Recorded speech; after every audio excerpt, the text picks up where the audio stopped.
Have you ever wondered what happens to the photographs we never develop? The images that exist only in that liminal space between capture and creation? My name is Marcus Chen, and I'm about to tell you a story that will make you think twice about every picture you've ever taken. It started 3 months ago when I inherited my grandfather's photography studio. Grandpa Chen had been the town's premier portrait photographer for over 40 years, capturing everything from wedding photos to family portraits in his small studio on Maple Street. When he passed away last spring, I was the only family member who showed any interest in his equipment. I should have known something was wrong when I found the camera. It was sitting exactly where you see it now, on his desk, positioned as if he'd been using it moments before his death. But here's the thing. My grandfather had switched to digital photography years ago. His expensive Canon sat unused in its case, while this old Leica M6, a camera I'd never seen before, occupied the place of honor on his workspace. The first sign something was off came when I tried to move it.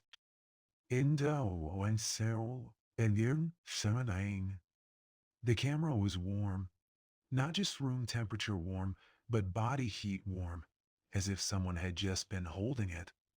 I picked it up, feeling its reassuring weight in my hands. The leather was well worn, softened by decades of use. When I looked through the viewfinder, I saw something that made my blood run cold.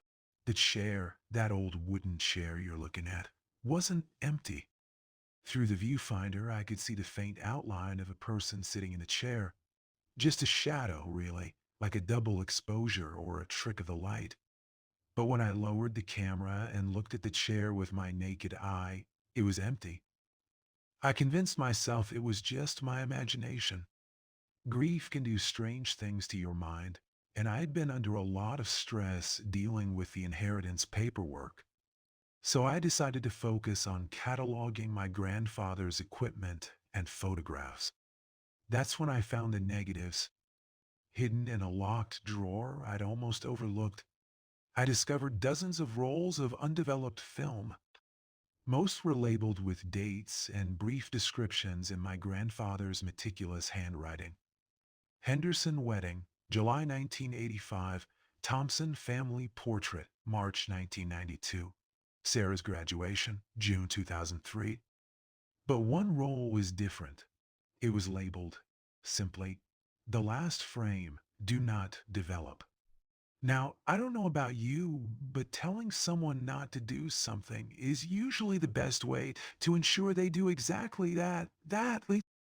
And here I'm saying, I once, especially when that someone is a curious 28-year-old with access to a fully equipped darkroom. I set up the developing chemicals that evening. The process was familiar.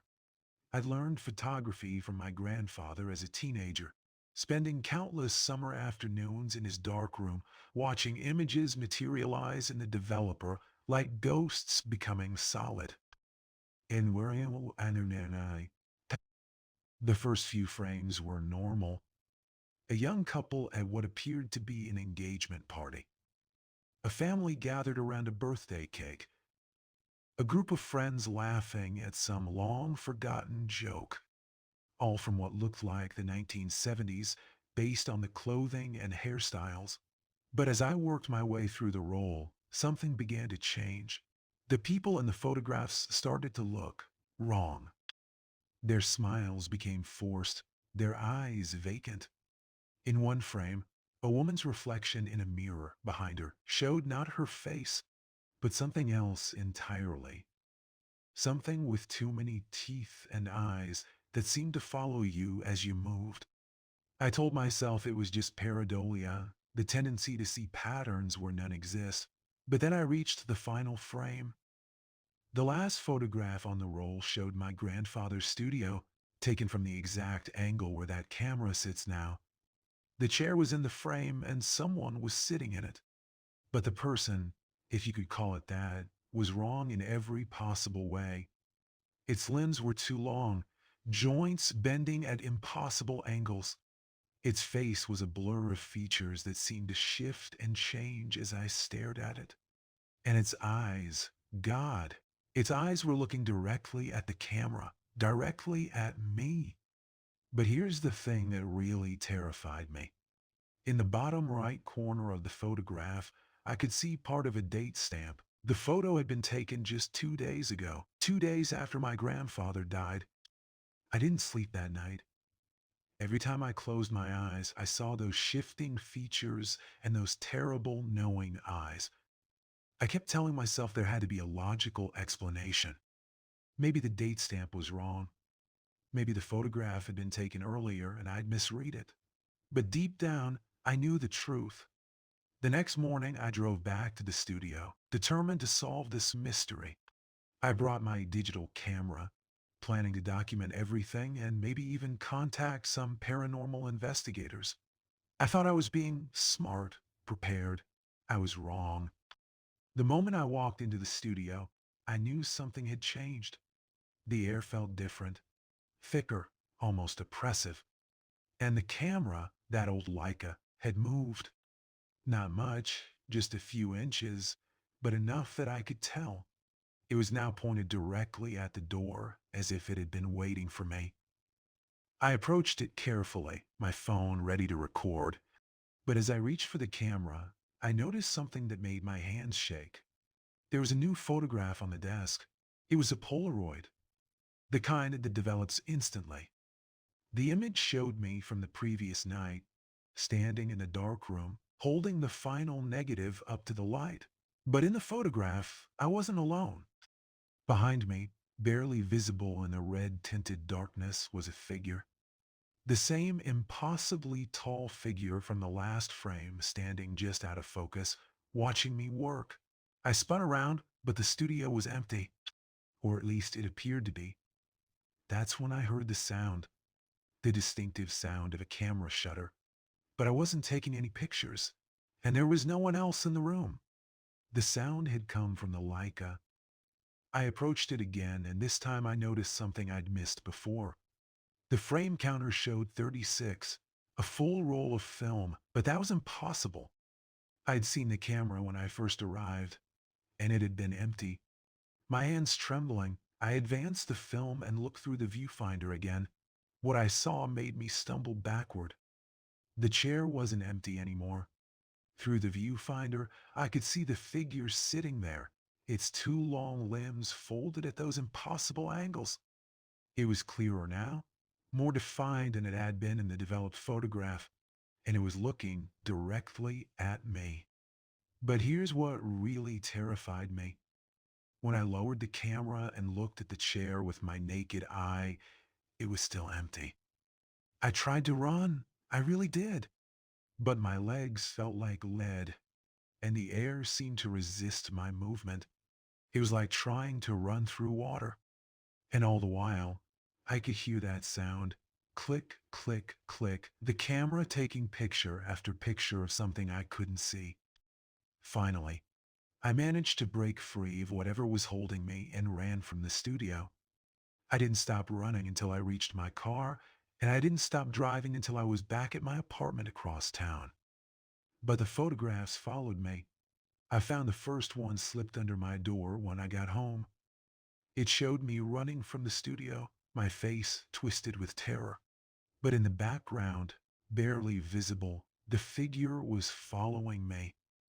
Its impossible limbs carried it in a way that defied physics, always staying just out of direct sight. The second photograph appeared on my kitchen counter while I was sleeping. This one showed me in my bed, photographed from above, as if the camera had been floating on the ceiling. Again, the figure was there, standing in the corner of my bedroom, its shifting features focused on my sleeping form. I didn't sleep the next night, or the night after that, but the photographs kept coming. They appeared everywhere, in my mailbox, tucked between the pages of books I was reading, stuck to my bathroom mirror. Each one showed me going about my daily routine, but always with that figure lurking just out of sight. Sometimes it was a shadow in a window reflection. Sometimes it was a blur of movement at the edge of the frame, but it was always there, always watching. And with each photograph, it was getting closer. By the end of the first week, I was a wreck. I'd called in sick to work, stopped answering my phone, and had groceries delivered because I was too terrified to leave my apartment. But it didn't matter. The photographs kept appearing, and the figure in them was getting bolder. In the latest ones, it wasn't hiding anymore. It stood directly behind me, its impossible height allowing it to loom over me like a shadow given form. Its features were becoming clearer too. I could make out what might have been a face, though it seemed to be composed of dozens of smaller faces, all shifting and changing like a kaleidoscope of human features. No way. That's when I realized what I had to do. I had to go back to the studio. I know how that sounds. In every horror movie, the protagonist makes some incredibly stupid decision that gets them killed. But I was dying anyway, slowly, by degrees, as whatever this thing was consumed my life one photograph at a time. At least if I went back, I could face it on my own terms. I returned to the studio at midnight, thinking darkness might give me some advantage. I was wrong, of course. The studio was lit when I arrived, though I knew I'd turned off all the lights when I fled. The camera was waiting for me, still in its position on the desk. But now there was something else, a pile of freshly developed photographs stacked neatly beside it. Even from across the room, I could see they were all pictures of me. I walked over and picked up the stack. The photographs told the story of my week in perfect, terrifying detail. Me pacing my apartment, me checking locks and windows, me crying in my shower, me staring at my reflection in the mirror, trying to understand what was happening to me. But the final photograph in the stack was different. It showed me standing in the studio, right where I was at that moment, holding the stack of photographs. But in the picture, I wasn't alone.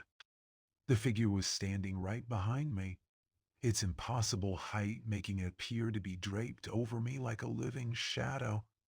I spun around, but nothing was there. When I looked back at the photograph, something had changed. The figure was no longer behind me. It was standing in front of me, its shifting features turned toward the camera as if it were posing for a portrait. That's when I understood. The camera wasn't just taking pictures. It was creating a connection between our world and wherever this thing existed. Each photograph was like a window, and with each frame, the window was opening wider. I had to destroy it. I grabbed the camera, intending to smash it against the wall.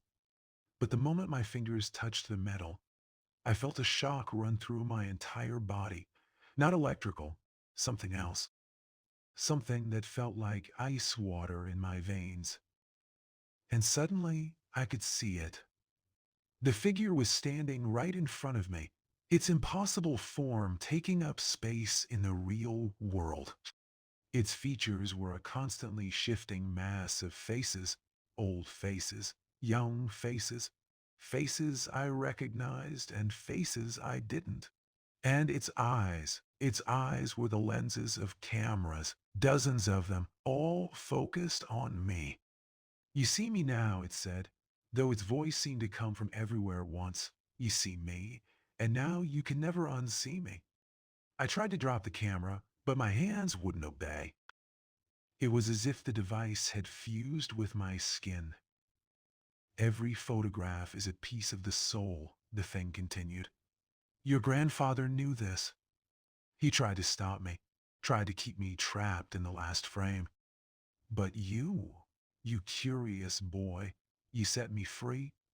The camera began to feel warm in my hands, then hot. I could smell my flesh burning, but I couldn't let go. Now you will take my place, it said. You will be the one who watches, who waits, who captures the souls of the unsuspecting. And I will be free to walk in your world. But I had one advantage the thing didn't expect. I knew photography. I knew how cameras worked, and I knew that every photograph needed light to exist. With my last free thought, I reached for the studio's main light switch and plunged the room into darkness. The effect was immediate. The figure began to fade, its form becoming translucent.